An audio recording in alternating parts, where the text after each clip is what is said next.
Ngayon mo yung tech screw, oh. Kailangan syempre malinyahan niya, kailangan pantay-pantay, di ba?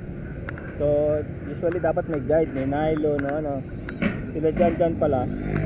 Saka sila ando, nilalagyan na lang ng magano, no. Nilalagyan na rin ng marker. Tech screw din ang ginagamit, di na gumagamit ng mga lapis-lapis. Ginagasgasan lang nila para may guide sila. Kung hindi tatama dun sa C-Parlin.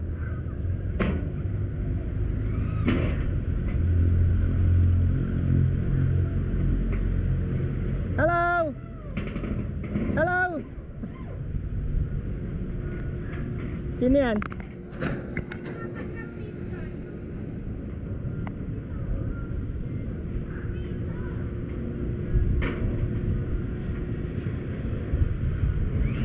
Dami pala, no?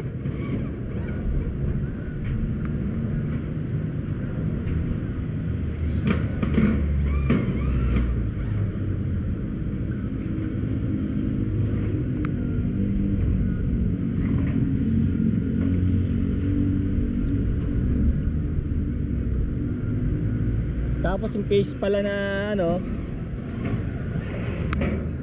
kahit pala mo na dyan, tatama sa bakal eh, oh.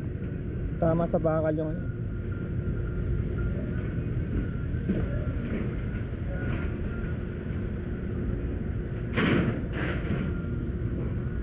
Ito tayo. Woohoo! Ano sa taas? Woo! Mga spider people. Ayun, yan, makita natin si Andrew kung paano niya nilalagyan ng guide. Ayun, doon sa dulot-dulo pala. Ayan, oh. So, yun ang style nila para tumama ka dun sa C-Parlin. Kung hindi, the place. Nangyari, baka magkalig pa doon. So, yan, ganito ang gagawa namin. Kung gusto nyo magpa-repair ng bubong nyo, magpapalit. Yung sa gilid, magpapintura. Sa drain, air conditioning, solar. Ayan na, welding job. Pwedeng welding job sa bubong. May pagka Spiderman kami. Bro. Tagahawak. Ayan, so may welding machine kami na maliit. Grinder, yan, nag-akit kami ng kuryente rito. Kaya swerte-swerte rin lang talaga eh, kung ano, kung uulan o hindi. Kasi isipin mo pag uulan, scramble kami. Kaya siguro naglagay ng tela doon. Doon itatago muna yung mga gamit until ano, magpas yung ulan. Ito gilid na to. Tingnan yung ginagawa nila sa gilid, oh. Para maganda yung gilid. Ito yung gitna, diyan lalagay yung dome, oh. Ito. Yan, galing, oh. Kaya mas maganda yung talaga may tandem sila.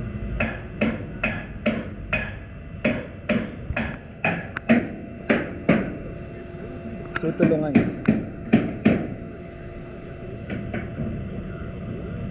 So yan ang mga tinatawag na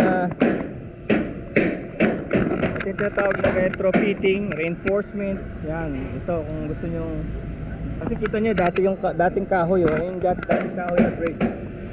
Pag nabubulok na yung dating kahoy, ayan na, ginagamit na yung mga metal. Ayan, metal na walang kabulukan. Kaya lang kailangan pinturahan din. Baka kasi sa moisture magkalawang siya, sa moisture may pinturahan din. Matibay ito. Marami siyang uses. Pwedeng gawing structure na mismo to. Structure na mismo yan. Pwedeng gawing hagdan. Yan. Tsaka ito kasing bubong na to, ano na to, may pintura na. Kabilaan eh. Kabilaan ng ito kasi may bayabas eh. Tinitrim ko yan pero ang bilis tumubo. Nangyari, nag-iipon dito yung ano, dahon niya. Saka minsan nangyayari yung mga daga, diba yung mga daga, kukunin nila yung bunga. Tapos tatawid sila dito sa amin. So yung daga na pupunta sa amin, dito nila kakainin sa bubong namin. Dito nila kakainin yung ano, bayabas. Kasi maganda ang bunga nito, yung malaki. Malaki tsaka mapula loob. Masarap ang bunga nito kasi kilala ko nagtanim nito yung unang may-ari ng lupa. Sina Mrs. Gatmaitan, galing pa yan sa ano, Ormoc. Galing sa Ormoc City yung ano niyan eh. Yung binhi niyan. Sa Philippine Nurses Association. Shield Bath Soap, manufactured by ACS Manufacturing Corporation, ISO certified world-class quality. Naglipa na ang mga papaya shows. Napansin niyo ba mga girls and guys? Amin, gusto niyo rin pumiti sa dinami-dami ng papaya shows na makikita niyo sa groceries. May isang namumukod dating White Rose Papaya. Mula sa White Rose, dahil hindi lang papaya extracts ang ingredient nito, meron ding vitamin B3. Nakikita ito sa mga mamahaling mga serums na kilalang nagpapabilis ng pagpapaputi ng balat. Kaya naman ang White Rose